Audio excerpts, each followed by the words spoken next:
అసలు అవినీతే లేకుండా ఉంటామన్న దగ్గర నుంచి లిక్కర్ స్కామ్ కనబడుతుంది ఇక్కడ. అసలు సామాన్యుడిలాగా జీవిస్తానని చెప్పినటువంటి అరవింద్ కేజ్రీవాల్ షీష్ మహల్ కట్టుకున్నాడు, ఒక అద్దాల మేడ కట్టుకున్నాడు.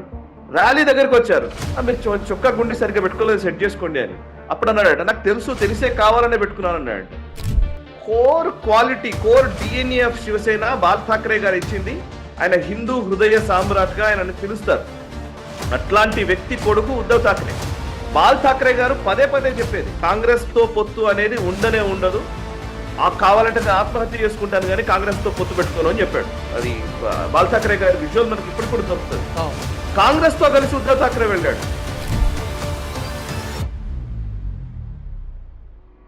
నమస్తే, welcome to unfiltered. Aam Aadmi పార్టీలో రాజకీయ తుఫాను చెలరేగింది. 7 రాజ్యసభ సభ్యులు బీజేపీలో చేరుతున్నట్టు నిన్న ప్రెస్ మీట్ పెట్టి మరీ ప్రకటించారు. అందులో ఈ బృందానికి రాఘవ్ చద్దా నాయకత్వం వహిస్తున్నాడు.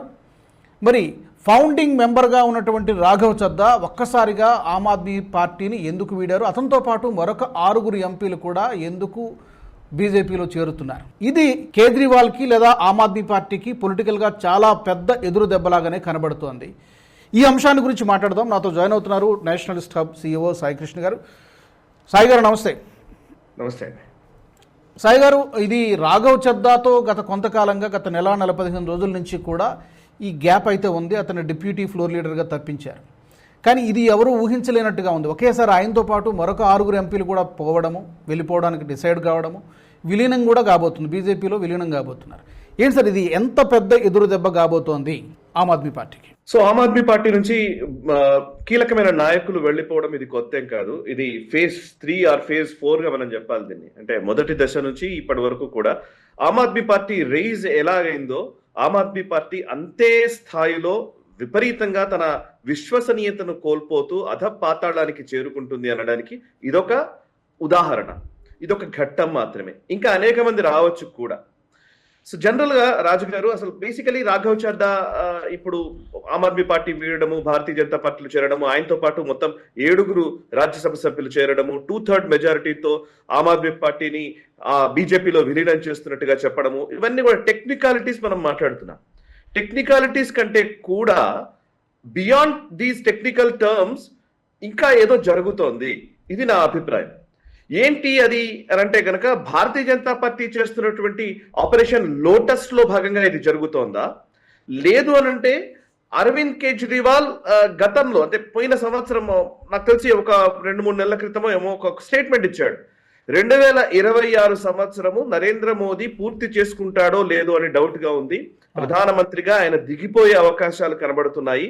అండ్ ఈ దేశం నుంచి ప్రధాని నరేంద్ర మోదీ కావచ్చు, అమిత్ షా కావచ్చు, వాళ్ళ పరిపాలన ముగియబోతోంది అని ఒక స్టేట్మెంట్ ఇచ్చాడు. थोड़ी बहुत पॉलिटिकल समझ कहती है कि शायद मोदी जी 2026 पूरा नहीं करेंगे प्रधानमंत्री के तौर पर. मोदी जी और अमित शाह जी जाने वाले हैं. అది చాలా వైరల్ అవుతోంది. ఇప్పుడు కూడా మళ్ళీ అదే క్లిప్ ని వాళ్ళు ఇప్పుడు కూడా మళ్ళీ సోషల్ మీడియాలో షేర్ చేస్తూ ఉన్నారు. ఏంటి, నరేంద్ర మోదీ గారు 2026 చివరికల్లా నరేంద్ర మోదీ గారు గద్దె దిగిపోవడం ఏంటి అని అందరూ అనుకున్నారు. కానీ నిజంగా ఇప్పుడు చూస్తే నరేంద్ర మోదీ గారు ఢోకా లేకుండా హ్యాపీగా ఉన్నారు. యాక్చువల్లీ ఆయన అప్పుడు వీళ్ళందరి ఉద్దేశం ఏముండేనంటే 240 సీట్లు భారతీయ జనతా పార్టీకి వచ్చాయి లోక్సభలో.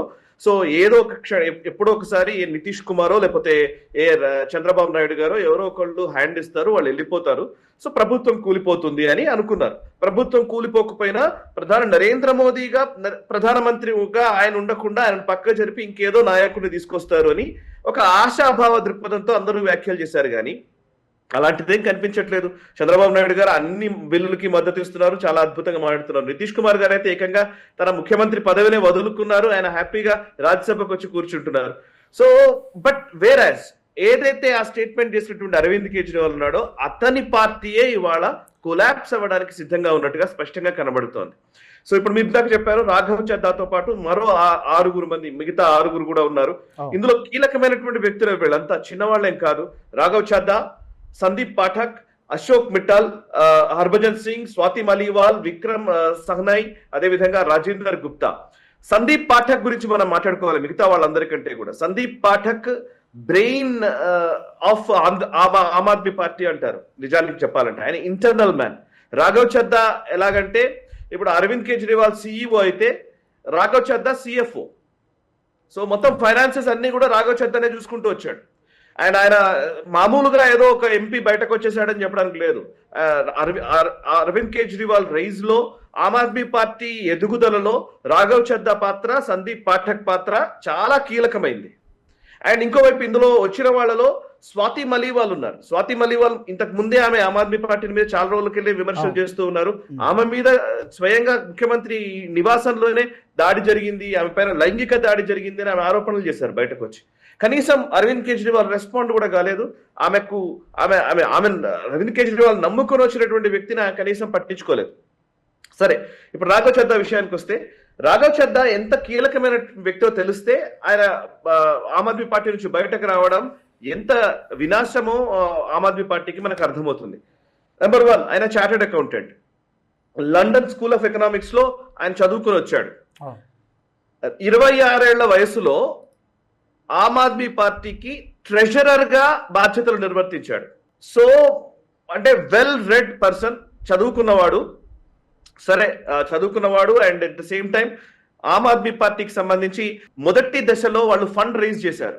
అన్నా హజారే మూమెంట్ నుంచి బయటకు వచ్చిన తర్వాత ఆమ్ ఆద్మీ పార్టీ రైజ్ అవ్వడం కోసం వాళ్ళు మేము ప్రజల దగ్గరికి వెళతాము, నిధులు సేకరిస్తాము, ఆ నిధుల ద్వారానే మేము రాజకీయాలు చేయబోతున్నాము, మా దగ్గర డబ్బులు లేవు, మేము డబ్బుల కోసం రాలేదు ఈ పార్టీలోకి, ఈ పార్టీని పెట్టలేదు, సో మేము నిజాయితీగా పనిచేయాలనుకుంటున్నాము, మా కోసం మీరు సపోర్ట్ చేయండి అని ఒక క్యాంపెయిన్ చేశారు. ఆ క్యాంపెయిన్ అరవింద్ కేజ్రీవాల్ చేసినప్పుడు రాఘవ్ చద్దానే మెయిన్ నిధులకు సంబంధించినటువంటి అన్ని అంశాలు ఆయనే చూసుకున్నాడు. ఎన్ఆర్ఐలు, విదేశాల్లో ఉన్నటువంటి ప్రవాస భారతీయుల నుంచి వచ్చేటువంటి నిధులు కావచ్చు, విదేశాల్లో ఉన్నటువంటి చాలా మంది శక్తులు కావచ్చు, ఫస్ట్ లో కేవలం ఫండ్స్ మాత్రం, డొనేషన్స్ మాత్రం తీసుకున్నారు. అండ్ అరవింద్ కేజ్రీవాల్ మొదట్లో మీకు గుర్తుండి ఉంటే అప్పట్లో ఆయన వ్యాగనార్ కార్ లో వచ్చేవాడు, వ్యాగనార్ కార్ లో తిరిగేవాడు, ఒక మఫ్లర్ కట్టుకొని. అంటే నిజంగా పాపం సామాన్యమైనటువంటి వ్యక్తి ఇతను అని అనిపించే విధంగా ఆయన వ్యవహార శైలి ఉండేది, వైఖరి ఉండేది. ఒక మామూలు లూజ్ షర్ట్ వేసుకొని, అంటే మామూలు ఒక బ్యాగీ ప్యాంటు.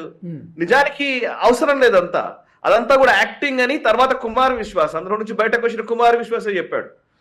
సో నేను దాని గురించి మళ్ళీ తర్వాత మనం మాట్లాడదాం. బట్ వేరే first Raghav Chadha London school of economics లో చదువుకొని వచ్చినటువంటి వ్యక్తి. And Delhi assembly elections 2020 Delhi assembly elections కావచ్చు, 2022 పంజాబ్ అసెంబ్లీ ఎలక్షన్స్ లో కీలకంగా ఈ ఫండ్స్ మేనేజ్ చేసినటువంటి వ్యక్తి. ఎలక్షన్ ఫండ్ ని మేనేజ్ చేయడం అంటే మీరు అర్థం చేసుకోండి ఎంత సీరియస్ జాబ్ ఉంటుందో. అండ్ అన్ని ముఖ్యంగా పంజాబ్ ఎలక్షన్స్ లో విజయం సాధించినప్పుడు, ఢిల్లీ ఎలక్షన్స్ లో విజయం సాధించినప్పుడు బ్యాక్ ఎండ్ లో డబ్బుల్ని మేనేజ్ చేసినటువంటి వ్యక్తి. ఆమ్ ఆద్మీ పార్టీకి సంబంధించినటువంటి లావాదేవీలు, ఫండ్ వచ్చేటువంటి విధానాలు, ప్రతిదీ రాఘవ్ చద్దాకు తెలుసు. అండ్ స్వతహాగా ఆయన చార్టెడ్ అకౌంటెంట్. ఇంకా మీరు అర్థం చేసుకోండి ఇప్పుడు ఎంత డ్యామేజ్ ఆమ్ ఆద్మీ పార్టీకి జరుగుతుందో. ఇక రెండవది సందీప్ పాఠక్. ఆయన Aam Aadmi party internal man. Internal గా స్ట్రాటజీ మేకింగ్ లో కీలక పాత్ర వహించినటువంటి వ్యక్తి సందీప్ పాఠక్. సో ఆమ్ ఆద్మీ పార్టీ తీసుకున్నటువంటి మేనిఫెస్టో దగ్గర నుంచి, వాళ్ళ ఆలోచనల దగ్గర నుంచి, వాళ్ళ క్యాంపెయినింగ్ మోడల్ దగ్గర నుంచి, నినాదాల దగ్గర నుంచి చాలా వరకు సందీప్ పాఠక్ పాత్ర ఉంటుంది. సో ఇట్లాంటి వాళ్ళు రాజ్యసభ సభ్యులు అందరూ ఒకేసారి రావడము, పంజాబ్ కి సంబంధించినటువంటి రాజ్యసభలే ఎక్కువ మంది ఉన్నారు, రాజ్యసభ సభ్యులే పంజాబ్ నుంచి వచ్చినటువంటి వాళ్ళే ఎక్కువ కాబట్టి. సో ఇప్పుడు పంజాబ్ లో రాబోయే ఎలక్షన్స్ కి ఏ విధమైన ప్రభావం చూపిస్తుంది అనేది మనం చూడాల్సి ఉంది. అయితే సార్, బీజేపీకి సంబంధించి బీజేపీ పర్స్పెక్టివ్లో చూస్తే బీజేపీకి డెఫినెట్గా రాజ్యసభలో సంఖ్యాబలం పెరుగుతోంది. Beyond this point, beyond this numbers ఇంకా ఏంటి బీజేపీ ప్లాన్? గతంలో కేజ్రీవాల్ అలా మాట్లాడాడు కాబట్టి దానికి ఈ విధంగా రివెంజ్ తీర్చుకుంటున్నట్ట, లేకపోతే ఈ రెండు అంశాలకు మించి ఇంకేమైనా ఉందా? అంటే దానికి రివెంజ్ అని నేను అనుకోవట్లేదు. కానీ ఆమ్ ఆద్మీ పార్టీ అంటే మేజర్ గా మనం ఆలోచించాల్సింది ఏంటంటే అండి, నేను ఎప్పుడు చెప్తూ ఉంటాను, ఇది మన పొలిటికల్ పార్టీస్, ముఖ్యంగా భారతదేశంలో ఉన్నటువంటి రాజకీయ పార్టీలకి ఒక గుణం ఉంటుంది, ఒక డిఎన్ఏ ఉంటుంది. ప్రతి రాజకీయ పార్టీ ఒక డిఎన్ఏ మీద పుట్టింది. అంటే దానికంటూ కొన్ని లక్షణాలు ఉంటాయన్నమాట. అది core qualities of that particular political party. ఆ కోర్ క్వాలిటీస్ ఏవైతే ఉంటాయో ఆ క్వాలిటీస్ కి భిన్నంగా ఎవరు వ్యవహరించినా ఆ పార్టీలు ఫెయిల్ అవుతాయి. ఇది మనం 100% గుర్తుంచుకోవాలి. మీరు కాంగ్రెస్ పార్టీ దగ్గర నుంచి ఇప్పటి వరకు అనేక పార్టీల్లో ఇదే జరుగుతూ వచ్చింది. అవి ప్రజల మద్దతు కూడా కూడగట్టలేకపోవడమైనా, ఆ ప్రజల మద్దతు పక్కన పెడితే అట్లీస్ట్ పార్టీలో ఉన్నటువంటి వాళ్ళు కూడా అందులో ఉండరు, ఓట్లు పడవు. ఏంటంటే వాళ్ళు స్వతహాగా ఏదైతే లక్షణాలు ఉంటాయో దానికి పూర్తి భిన్నమైన లక్షణాలని కలిగి ఉండడము, ఆ లక్షణాలు ప్రజలకు ఆమోదయోగ్యంగా లేకపోవడము. ఇది జరిగితే అవి అవుట్ అయిపోతాయి. ఫర్ ఎగ్జాంపుల్, శివసేన పార్టీ ఉంది.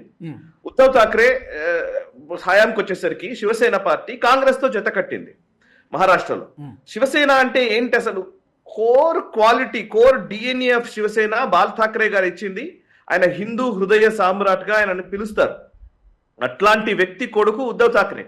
బాల్ ఠాక్రే గారు పదే పదే చెప్పేది కాంగ్రెస్ తో పొత్తు అనేది ఉండనే ఉండదు, కావాలంటే నేను ఆత్మహత్య చేసుకుంటాను కానీ కాంగ్రెస్ తో పొత్తు పెట్టుకోను అని చెప్పాడు.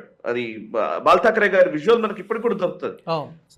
సో అట్లాంటిది కాంగ్రెస్ తో కలిసి ఉద్ధవ్ ఠాక్రే వెళ్ళాడు. సో ఆబ్వియస్లీ ఎంతో కాలం నిలవలేదు శివసేన. అదే శివసేన నుంచి పుట్టినటువంటి ఫ్యాక్షన్ ఏక్నాథ్ షిండే వచ్చాడు, ఆయన ముఖ్యమంత్రి అయిపోయాడు. ఈరోజు శివసేన కేవలం ఒక ముంబై వరకే పరిమితం అవ్వాల్సిన పరిస్థితి వచ్చేసింది. సో సేమ్ అట్లాంటిదే ఇప్పుడు తెలంగాణ, ముఖ్యంగా కేసీఆర్ గారు కావచ్చు, తెలంగాణ రాష్ట్ర సమితిని ఆయన భారత రాష్ట్ర సమితిని చేశాడు.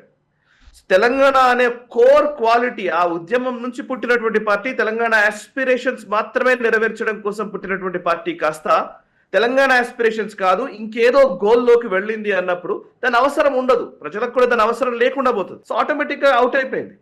సో మీరు ఇట్లా ఎగ్జాంపుల్స్ చాలా ఉంటాయి. Even Congress party for that matter, Congress స్వాతంత్రం తీసుకురావడానికి కీలక పాత్ర వహించినటువంటి కాంగ్రెస్ పార్టీ మొదట్లో జాతీయవాద దృక్పథం కలిగి ఉండేది. మీరు నేషనలిస్ట్ మూవ్మెంట్ ఆఫ్ ఇండియా అని కొట్టండి, స్వాతంత్రోద్యమం వస్తుంది, జాతీయోద్యమం వస్తుంది. నేషనలిజం అంటే కాంగ్రెస్ పార్టీ అనేవాళ్ళు. నేషనలిజం కి వ్యతిరేకంగా కమ్యూనిస్టులు ఉండేవాళ్ళు, అంటే కమ్యూనిస్టులు వర్సెస్ కాంగ్రెస్ ఉండేది. మీరు 50s, 60s, 70s వరకు ఆల్మోస్ట్ ఇందిరాగాంధీ హయాం వరకు కమ్యూనిస్టులు వర్సెస్ కాంగ్రెస్ అన్నట్టుగా ఉండేది. కమ్యూనిస్ట్ ఐడియాలజీ ఒకవైపు ఉంటే నేషనలిస్ట్ ఐడియాలజీ ఇంకోవైపు కాంగ్రెస్ క్యారీ చేసేది. మీరు ఎప్పుడైతే దాన్ని కాదన్నారో ఆటోమేటిక్ గా దాని డౌన్ ఫాల్ మొదలవుతూ వచ్చింది. మీరు 80s తర్వాత నుంచి, ఇందిరాగాంధీ హయాం తర్వాత నుంచి ఆమె ఎప్పుడైతే కమ్యూనిస్టులతో జత కట్టడము, పూర్తి ఒక సెక్యులర్ విధానంలోకి వెళ్ళిపోయి ఒక పూర్తి స్థాయి ఒక అపీజ్మెంట్ పాలిటిక్స్ లోకి పోయిన తర్వాత నీ అవసరం ఉండదు, దాని నుంచి చాలా పార్టీలు పుడతాయి. ఇప్పుడు ఎన్సీపీ పుట్టింది, అటు టీఎంసీ వచ్చింది, ఈవెన్ వైఎస్ఆర్ కాంగ్రెస్ పార్టీ వచ్చింది. సో లైక్ వైజ్ ఇప్పుడు ఆమ్ ఆద్మీ పార్టీ కూడా అదే స్టేజ్ లో ఉంది. ఆమ్ ఆద్మీ పార్టీ వచ్చింది ఏ నినాదం మీద వచ్చింది? అవినీతి వ్యతిరేక ఉద్యమం నుంచి పుట్టినటువంటి పార్టీ ఆమ్ ఆద్మీ పార్టీ. అవినీతి వ్యతిరేక ఉద్యమం అన్నా హజారే క్రియేట్ చేసినటువంటి ఒక మూవ్మెంట్ నుంచి వచ్చినటువంటి పార్టీ అరవింద్ కేజ్రీవాల్ పార్టీ, ఆమ్ ఆద్మీ పార్టీ. పూర్తిగా మీరు చూడండి, కాంట్రాస్ట్ కనిపించట్లేదా? అసలు అవినీతే లేకుండా ఉంటామన్న దగ్గర నుంచి లిక్కర్ స్కామ్ కనబడుతుంది. ఇక్కడ లిక్కర్ అవినీతి కుంభకోణం చేసినటువంటి పార్టీగా బయటకు కనిపిస్తోంది. రెండోది, అసలు సామాన్యుడిలాగా జీవిస్తానని చెప్పినటువంటి అరవింద్ కేజ్రీవాల్ శీష్ మహల్ కట్టుకున్నాడు, ఒక అద్దాల మేడ కట్టుకున్నాడు. పూర్తి కాంట్రాస్ట్. మీరు వేరే పార్టీలని చూస్తారేమో, ఇప్పుడు మీరు ఏ అరవింద్, ఇప్పుడు లైక్ తేజస్వి యాదవో, లేకపోతే ఏ అఖిలేష్ యాదవో, లేకపోతే ఏ స్టాలినో, ఇట్లాంటి వాళ్ళు ఉన్నారనుకోండి, వాళ్ళు బై బర్త్ వాళ్ళు అలాంటి భావనల నుంచి వచ్చారు. వాళ్ళకేం కోర్ క్వాలిటీ దీని నుంచి ఆశించరు. అంటే వాళ్ళు అవినీతి వ్యతిరేకంగా ఉంటారనో, లేకపోతే కరప్షన్ చేయరనో, అవి ఖచ్చితంగా ఉండాలి. బట్ ఓవరాల్ గా ప్రజల సైకాలజీ చెప్తున్నాను నేను. మీరు ఏదైతే ఒక ఉద్యమంతో వచ్చారో దానికి పూర్తి విరుద్ధంగా మీ బిహేవియర్ ఉన్నప్పుడు ఆటోమేటిక్ గా కొలాప్స్ అవుతుంది అది. సో దట్ డిఎన్ఏ నుంచి ఆమ్ ఆద్మీ పార్టీ బయటకు వచ్చినప్పటి నుంచే కొలాప్స్ మొదలైంది. ఈ కొలాప్స్ ఫేజెస్ వైజ్ జరుగుతుంది, ఒకటేసారి జరగదు. Phase 1 moral collapse. అది నిజంగా చెప్పాలంటే మోరల్ పిల్లర్స్ గా ఉన్నటువంటి వాళ్ళు వెనక్కి వెళ్ళిపోయారు. మీరు ఫస్ట్ ఫేజ్ లో అన్నా హజారే మూవ్మెంట్ వచ్చిన తర్వాత ఆమ్ ఆద్మీ పార్టీ ఏర్పడిన టైంలోనే కేజ్రీవాల్ ని డిఫర్ చేసి పోయినటువంటి వ్యక్తులు ఎవరో కాదు, కిరణ్ బేడి వెళ్ళిపోయారు. ఓకే, మరొక వైపు అడ్మిరల్ రామ్దాస్ అని ఉండే, ఆయన కూడా వెళ్ళిపోయారు. ఈవెన్ మీరు యోగా గురు రామ్దేవ్ బాబా, వీళ్ళందరూ కలిసి అన్నా హజారే మూవ్మెంట్ లో పాల్గొన్న వాళ్ళు. బట్ రామ్దేవ్ బాబా పక్కకి వెళ్ళిపోయారు, అరవింద్ కేజ్రీవాల్ అయిపోయారు. అరవింద్ కేజ్రీవాల్ తర్వాత హయాంలో ఫేజ్ 2కి వచ్చేసరికి ప్రశాంత్ భూషణ్, యోగేంద్ర యాదవ్ వీళ్ళు బయటకు వెళ్ళిపోయారు. వీళ్ళని ఎక్స్పెల్ చేశాడు అరవింద్ కేజ్రీవాల్ 2015లో. ప్రశాంత్ భూషణ్ అండ్ యోగేంద్ర యాదవ్ ఇవాళ మనకు తెలుసు వాళ్ళు ఎంత సీరియస్ రోల్ పోషిస్తూ ఉంటారు చాలా వాటిల్లో. అంటే అఫ్కోర్స్ వాళ్ళు వోక్ కల్చర్, యాంటై ఇండియా ఆలోచనలు కలిగిన వాళ్ళది వేరే విషయం. బట్ ఫేజ్ 3కి వచ్చేసరికి కుమార్ విశ్వాస్, స్వాతి మలీవాల్ ఇట్లాంటి వాళ్ళు బయటకు వెళ్ళిపోయారు. ఇప్పుడు రాఘవ్ చద్దా అండ్ సందీప్ పాఠక్ మిగతా వాళ్ళందరూ బయటకు వెళ్ళిపోతున్నారు. అంటే ఇప్పుడు రేపు పొద్దున ఆతిషి లాంటి వాళ్ళు ఉంటారా కూడా డౌటే. And that Aam Aadmi Party sustainable model అవుతుందా కాదన్నది కూడా డౌటే. సో అరవింద్ కేజ్రీవాల్ కుమార్ విశ్వాస్ ఒకసారి చెప్తాడు, ఆయన ఎంత బ్లఫ్ చేస్తాడు మనుషుల్ని అని కుమార్ విశ్వాస్ ఒక సందర్భంలో చెప్పాడు. ఓ సందర్భంలో ఇది చాలా మందికి తెలియాలి. అరవింద్ కేజ్రీవాల్ గురించి కుమార్ విశ్వాస్ చెప్పిన మాట ఏంటంటే, ఒకసారి అంటే అరవింద్ కేజ్రీవాల్ ఇంటి నుంచి ఒక ర్యాలీకి వెళ్ళాలి, ఒక ఏదో క్యాంపెయిన్కి వెళ్ళాలి, ఎలక్షన్ క్యాంపెయిన్కి వెళ్ళే క్రమంలో ఆయన చొక్కా గుండి పై గుండి, అంటే ఒక గుండి కిందకి ఒక గుండి పైకి లాగా ఆయన పెట్టుకున్నాడట. ఆ గుండి పెట్టుకునేటప్పుడే మనము రాంగ్ అలైన్మెంట్ లో ఆయన పెట్టుకుంటే కుమార్ విశ్వాస్ చెప్పాడట, అది కొంచెం గుండి చూసుకోండి అని చెప్పాడట. అంటే ఇంకోటి రెనాల్డ్స్ పెన్ను వాడేది ఆయన, మీరు చూస్తే ఆ రెనాల్డ్స్ పాత పెన్ను, మన చిన్నప్పుడు మనం వాడే పెన్ను ఉండేది, white colour and blue colour పైన క్యాప్ ఉండేది, ఆ పెన్ను పెట్టేవాడు అప్పట్లో. ఆ రెనాల్డ్స్ పెన్ను పెట్టుకొని ఆ మామూలు చొక్కా చాలా లూజ్ గా ఉన్నటువంటి ఒక చొక్కా వేసుకొని మామూలు మనిషిలాగా కనబడడం కోసం ఒక మఫ్లర్ పెట్టుకొని దగ్గుతూ ఒక వ్యాగనార్ కారు ఇవన్నీ పెట్టుకొని పోయేది. ఆ చొక్కా గుండి ఇట్లా పైకుంటే ఆయన కరెక్ట్ చేయమని చెప్తున్నాడట, పర్లేదని వదిలేశాడట. ఇంకొంచెం ముందుకు వచ్చిన తర్వాత మళ్ళీ చెప్పాడట, పర్లేదన్నాడట. ర్యాలీ దగ్గరికి వచ్చారు, మీరు చొక్కా గుండి సరిగ్గా పెట్టుకోలేదు, సెట్ చేసుకోండి అని. అప్పుడు అన్నాడట, నాకు తెలిసే కావాలనే పెట్టుకున్నాను అన్నాడట. అది విన్న తర్వాత ఈయన షాక్ అయిపోయాడు. అది ఎక్కడో చెప్పాడు ఒక వేదిక మీద. నేను షాక్ అయిపోయినప్పుడు అని అంటాడు అనమాట. అంటే అర్థం చేసుకోండి మీరు, కావాలనే దాన్ని ఎందుకు పెట్టుకున్నాడు? జనాలు చూసి పాపం చూసారా ఎంత సామాన్యంగా ఉన్నాడు, పాపం మర్చిపోయి పెట్టుకుని ఉంటాడులే అంటే ఒక ఇంప్రెషన్ క్రియేట్ చేయడం కోసం చేసినటువంటి నటన ఇది. సో ఆ నటన తెలిసిపోతుంది కదా. అన్నా హజారే నిజంగా ఆయన అవినీతి వ్యతిరేక ఉద్యమం చేయాలి, అవినీతి రహిత భారతదేశాన్ని నిర్మించాలని అనుకున్నాడు. ఆ టైంలో నేను when I was with HMTV, ఆ టైంలో మేమందరం జర్నలిస్టులు అందరూ, నాకు తెలిసి మీరు కూడా కావచ్చు, ఒక టైంలో ఎంత అంటే ఏదో జరగబోతోంది దేశంలో అన్న ఒక భావన వచ్చింది. జంతర్ మంతర్ దగ్గర వాటిని రిపోర్ట్ చేస్తున్నటువంటి వాళ్ళు చెబుతూ ఉన్నప్పుడు కానీ, మనం దాంట్లో ఇక్కడ హైదరాబాద్ లో ఇక్కడ వాటిల్లో పార్టిసిపేట్ చేసిన అనుభవం నాకుంది. సో ఈవెన్ అరవింద్ కేజ్రీవాల్ ఇట్లాంటి వాళ్ళు గెలిస్తే మరి మంచిదే జరుగుతుందేమో అని చాలా మంది, కోట్ల మంది. ఫస్ట్ నాకు మొదటి దశలోనే నాకు అర్థమైపోయింది Arvind Kejriwal is not a right person అని. బట్ తర్వాత కాలంలో అంటే మన మీడియాలో ఉన్నాం కాబట్టి కొంత తొందరగా తెలుసుకోగలిగానేమో కానీ మిగతా చాలా మంది మోసపోయారు. హైదరాబాద్ నుంచి నాకు తెలిసినటువంటి పిల్లలే చాలా మంది యంగ్స్టర్స్ వాళ్ళ కాలేజీలు వదులుకొని పోయి ఆమ్ ఆద్మీ పార్టీ కోసం క్యాంపెయిన్ చేశారు ఢిల్లీలో. నాకు తెలిసినటువంటి వాళ్ళే చాలా మంది ఉన్నారు. ఈవెన్ జయప్రకాష్ నారాయణ గారి శిష్యులు కావచ్చు, చాలా మంది ఉన్నారు. ఇక్కడ నుంచి అవినీతి వ్యతిరేక ఉద్యమంలో మనం కూడా గెలుస్తామేమో, మన దేశం బాగుపడుతుందేమో అనుకుని క్యాంపెయిన్ చేసిన వాళ్ళు ఉన్నారు. వాళ్ళందరికీ మొండి చేయి చూపించాడు Arvind Kejriwal. So that is the reason అది కొలాప్స్ అవుతుందని నేను అంటున్నాను. దట్ మోరల్ గ్రౌండ్ మీద వచ్చినటువంటి ఒక పార్టీ ఆ మోరాలిటీస్ నిలుపుకోకపోతే ఖచ్చితంగా అది ఫెయిల్ అవుతుంది. ఇది ప్రతి పార్టీకి వర్తిస్తుంది. అయితే చివరిగా సాయి గారు, గతంలో అంటే వీళ్ళు పవర్లో ఉన్నప్పుడు ఎలా ఉండేదంటే పరిస్థితి, అటు పంజాబ్లో అధికారం రావడము, ఇతర రాష్ట్రాల్లో కూడా పోటీ చేసి ఎక్స్పాండ్ చేసే దిశగా పార్టీ పయనిస్తున్నప్పుడు ఇది ఒక దశలో రాహుల్ గాంధీకి ఈక్వల్ స్టేచర్గా ఎదుగుతున్నాడనేటువంటి టాక్ ఉండేటువంటి పరిస్థితి. రీప్లేస్ చేస్తుందేమో ఇద్దరు పార్టీని కానీ లేకపోతే రాహుల్ గాంధీ స్టేచర్ కానీ, ఆ విధంగా ఉన్నటువంటి స్టేజ్ నుంచి ఈ రోజున లిక్కర్ కేసు స్కామ్లో ఇరుక్కున్న తర్వాత కానీ ఇప్పుడు ఇవాళ తాజాగా రాఘవ్ చద్దా చేసినటువంటి ఆరోపణలు ఒక 2-3 విషయాలు మనం చూస్తే, I'm the right man in the wrong party అని మాట్లాడాడు. ఆయన ఫౌండింగ్ మెంబర్గా ఉన్నానని చెప్పాడు. వ్యక్తిగత ప్రయోజనాల కోసం మాత్రమే పనిచేస్తుంది, ఇది ఒకప్పటి ఆమ్ ఆద్మీ పార్టీ కాదు, సిద్ధాంతాలు ఏమీ లేవు, అన్నీ పక్కన పెట్టేశారు, మొత్తం అంతా కరప్ట్ అయిపోయింది, అవినీతమయం అయిపోయిందని చెప్పి మొత్తం బండారం అంతా కూడా బయట పెట్టాడు. ఇది ప్రజల్లోకి ఎలా వెళ్తుంది అంటే ఆల్మోస్ట్ తుడిచిపెట్టుకుపోయేటువంటి పరిస్థితి ఉంటుందా? What will be the future of Aam Aadmi Party or Kejriwal? Aam Aadmi Party ఇవాళ ఢిల్లీలో ఇంతకు ముందు అధికారంలోకి వచ్చింది. మీరు అన్నట్టుగా కరెక్టే. ఢిల్లీ తర్వాత లైక్ ఈట్స్ లైక్ అంటారండి. పొలిటికల్ స్ట్రాటజిస్టులు ఎవరైనా ఎట్లా చెప్తారంటే like eats like. For example Shiv Sena ఉంది మహారాష్ట్రలో. శివసేన హిందుత్వ విధానంతో వచ్చింది. హిందుత్వ విధానం మీదనే వచ్చినటువంటి శివసేన భారతీయ జనతా పార్టీ అదే సేమ్ హిందుత్వ విధానాన్ని కలిగి ఉంది. అండ్ భారతీయ జనతా పార్టీ ఇంకొంచెం అగ్రెసివ్ గా, ఆర్గనైజ్డ్ గా, స్ట్రక్చరల్లీ హిందుత్వాన్ని తీసుకెళ్లగలిగింది. బాల్ ఠాక్రే గారు ఉన్నప్పుడు వాళ్ళని బైపాస్ చేయలే. బాల్ ఠాక్రే గారు అందరూ అనుకుంటారు ఏదో బైపాస్ చేసేసి మొత్తం శివసేనను మూసైపించింది బీజేపీ అనుకుంటారు, కానీ no, it's not like that. So Bal Thackeray గారు ఉన్నప్పుడు పూర్తిగా ప్రతిదీ కూడా మాతోశ్రీ అంటారు. అంటే బాల్ ఠాకరే గారి నివాసాన్ని మాతోశ్రీ అంటారు. ఏ చర్చలైనా కానీ మాతోశ్రీలో చేసేవాళ్ళంట. అంటే అద్వానీ గారైనా, వాజ్పేయి గారైనా, మురళీ మనోహర్ జోషి గారైనా, ఎవరొచ్చినా, పెద్ద నాయకులు ఎవరొచ్చినా మాతోశ్రీకి వెళ్ళడం అనేది ఆనవాయితీ. ఆయన ఎక్కడికి రారు. బాల్ ఠాకరే గారు, బాలాసాహెబ్ ఠాకరే గారు ఎక్కడికి బయటకు రారు. ఆయన నివాసంలోనే చర్చలు జరుపుతారు. ఆయన ఒక పెద్ద వ్యక్తిగా, ఒక గౌరవనీయమైనటువంటి వ్యక్తిగా ఆయనని చూస్తూ వస్తారు. ఈవెన్ గుజరాత్ రైట్స్ జరిగినప్పుడు కానివ్వండి, మిగతా టైంలో కానివ్వండి, బాల్ ఠాకరే గారు ఈవెన్ నరేంద్ర మోదీ గారికి సపోర్ట్ చేసినటువంటి వ్యక్తి. సో అదే సంప్రదాయాన్ని అమిత్ షా గారు కూడా కంటిన్యూ చేస్తూ వచ్చారు, మోదీ గారు కూడా కంటిన్యూ చేస్తూ వచ్చారు.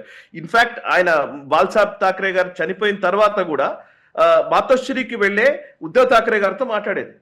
కానీ ఉద్ధవ్ ఠాకరే ఏమనుకున్నాడంటే, అంటే దీన్ని ప్రాబ్లం ఏంటంటే బాలాసాహెబ్ ఠాకరే కొడుకుగా దాన్ని గౌరవాన్ని నిలబెట్టాల్సింది పోయి ఈయన ఏం చేశాడంటే ఇంకొంచెం సీరియస్ గా ఒక అగ్రెసివ్ టోన్ తీసుకొని బిహేవ్ చేయడం మొదలు పెట్టాడు. అక్కడే భారతీయ జనతా పార్టీకి అండ్ శివసేనకి చెడింది అని కొంతమంది చెప్తూ ఉంటారు. అంటే మాతోశ్రీ మీరు మా ఇంటికి వచ్చారు, నేను మీ ఇంటికి వచ్చానా అని ఒక 2 సందర్భాల్లో ఆయన స్టేట్మెంట్లు ఇచ్చాడు. అంటే పొత్తుల విషయంలో వీటిల్లో. సో తర్వాత నుంచి అమిత్ షా గారు వెళ్ళడం మానేశారు.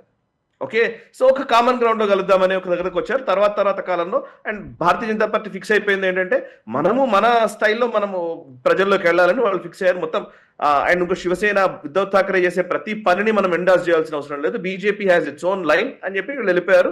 సో బీజేపీ దేవేంద్ర ఫడ్నవీస్ ఆధ్వర్యంలో వాళ్ళు ఇంకొంచెం సీరియస్ గా వర్క్ చేయడం వల్ల వాళ్ళు ఎక్కువ స్థానాలు గెలుచుకున్నారు అండ్ శివసేన తక్కువ స్థానాలకు వెళ్ళిపోయింది. తర్వాత ఏం జరిగిందో మనకు తెలుసు.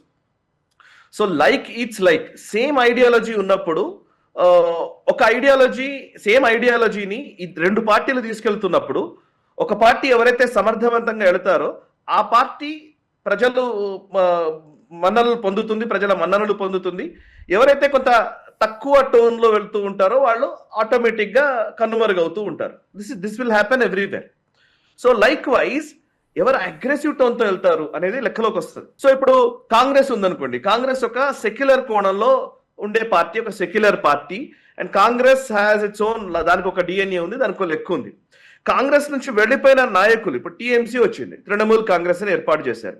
బెంగాల్ ఆస్పిరేషన్స్ ని, కాంగ్రెస్ ఐడియాలజీని రెండింటిని కలుపుకొని బెంగాల్లో రాజకీయం చేసింది. ఆటోమేటిక్ గా కాంగ్రెస్ అవుట్ అయిపోయింది. ఎందుకంటే నాకు ప్రత్యేకంగా నా ప్రాంతీయ అంశాలని పరిగణలోకి తీసుకుంటుంది, as well as same Congress line of thought కలిగి ఉంది. కాబట్టి కాంగ్రెస్ నాయకులు అందరూ టీఎంసీలోకి రావడమో వేరే పార్టీలు చూసుకోవడం, మొత్తానికి టీఎంసీ గెలవడం జరిగింది. సేమ్ వైసీపీ కూడా అట్లాగే జరిగింది. కాంగ్రెస్ నుంచి వచ్చినటువంటి వైఎస్ఆర్ కాంగ్రెస్ పార్టీ కాంగ్రెస్ మొత్తానికి క్లియర్, అసలు కాంగ్రెస్ పార్టీకి ఎటువంటి ఆనవాళ్లు లేకుండా చేసింది YSR Congress party. Even NCP అట్లాగే ఒక పార్ట్ మొత్తం ఎన్సీపీ తీసేసుకుంది. సో కాంగ్రెస్ నుంచి బయటకు వచ్చినటువంటి పార్టీలు అలా ఒక్కొక్క ఎవరికి వాళ్ళు వాళ్ళ విధానాల్లో ముందుకు వెళ్ళిపోయారు.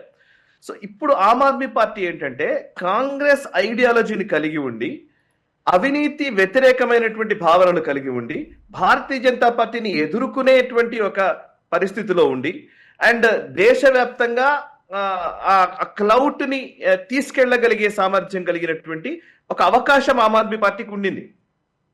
ఇప్పుడు తృణమూల్ కాంగ్రెస్ అనుకోండి, తృణమూల్ కాంగ్రెస్ మమతా బెనర్జీకి దేశవ్యాప్తమైనటువంటి క్లౌట్ ఉండదు. ఆమె ఎక్కడికి వచ్చినా గానీ ఆమెకి సేమ్ మెకానిజం ఉండదు.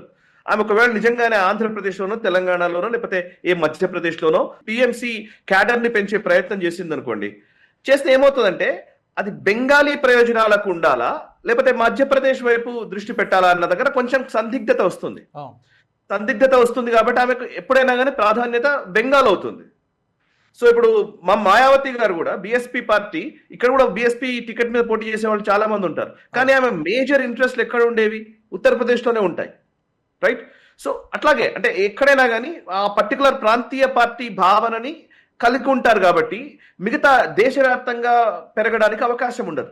బట్ కాంగ్రెస్ కి ఆల్టర్నేట్ అవ్వడానికి వీళ్ళకి జాగ్రఫికల్లీ ఢిల్లీ కేంద్రంగా ఆమ్ ఆద్మీ పార్టీ పెరగడం వల్ల, ఢిల్లీ అనేది అన్ని రాష్ట్రాలకు సంబంధించినటువంటి వ్యక్తులు అక్కడ ఉంటారు కాబట్టి వీళ్ళు పెరగడానికి అవకాశం ఉంది. దట్టు హిందీ బెల్ట్ నుంచి వచ్చింది కాబట్టి ఢిల్లీ, హర్యానా, అటు పంజాబ్ లో విస్తరించగలిగారు, ఇటు గుజరాత్, మధ్యప్రదేశ్, ఇటు ఉత్తరప్రదేశ్, ఇట్లా విస్తరించడానికి, హిందీ బెల్ట్ లో విస్తరించడానికి అవకాశం ఉంది.